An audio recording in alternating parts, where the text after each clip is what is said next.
قلت له هذه المراحل الانتقاليه والحكومات الانتقاليه تاع تقاسم السلطه وكذا، اللي هي تشبه في الواقع انقلاب، هي نوع من الانقلاب. بس انا قلت لهم احنا ضد وقف المسار الانتخابي من ناحيه، ومن ناحيه نحبوا نديروا احنا انقلاب.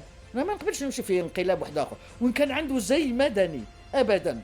ودايوغ صراحه من بعد ولا شفتي شفتوا في السودان مثلا، وعلاه مساكن غرقوا في هذا الدوام، باسكو داروا مرحله انتقاليه وتقاسموا الجيش مع المجتمع المدني، ومن بعد الجيش انقلب على المجتمع المدني، ومن بعد خلاص دخلوا مساكن في الحرب الاهليه اللي تمزق فيهم الى غايه الان.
Mais il faut construire maintenant un système politique qui, d'abord sur le plan organisationnel, doit opérer des amendements extrêmement importants, parmi lesquels, je peux dire rapidement, l'hyperprésidentialisme ne peut plus continuer. Il faut revenir à un équilibre des pouvoirs très sérieux. Deuxièmement, il faut construire des institutions représentatives très sérieusement. Ensuite, il faut réfléchir une stratégie pour le pays à long terme. Il ne s'agit pas de changer de stratégie à chaque nouveau ministre. Un ministre du commerce, il vient, il nous dit on libéralise. Un an après, il y a un autre ministre du commerce qui vient, il nous dit il faut fermer, etc. Ça, c'est pas possible de gérer un pays qui doit réfléchir sur les 20, 30 ou 50 ans à venir. Et puis, ensuite, il faut mettre en place un système de recrutement de ressources humaines sur d'autres critères qui ne sont plus les critères de la loyauté par rapport aux responsables. Il faut aller vers le mérite. Et là, il y a un très gros effort à faire. Ça nécessitera forcément, je sais que le mot est un peu galvaudé, qu'il a été utilisé et répété, mais c'est celui qui peut-être explique le mieux. Il va nous falloir une phase de transition pour reconstruire tout ça.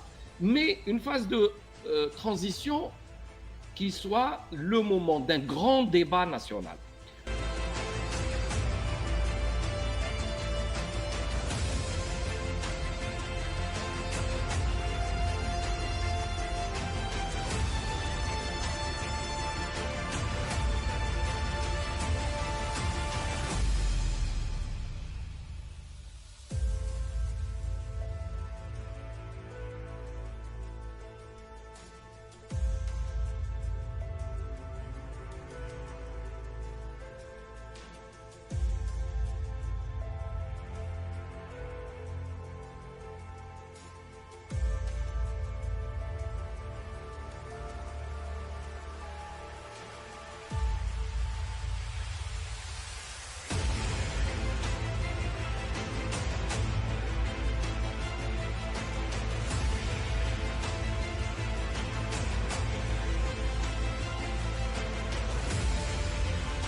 Penser venir avec des partis politiques ou là, des opposants et renverser le pouvoir et renverser le système, ça, c'est impossible et c'est dangereux.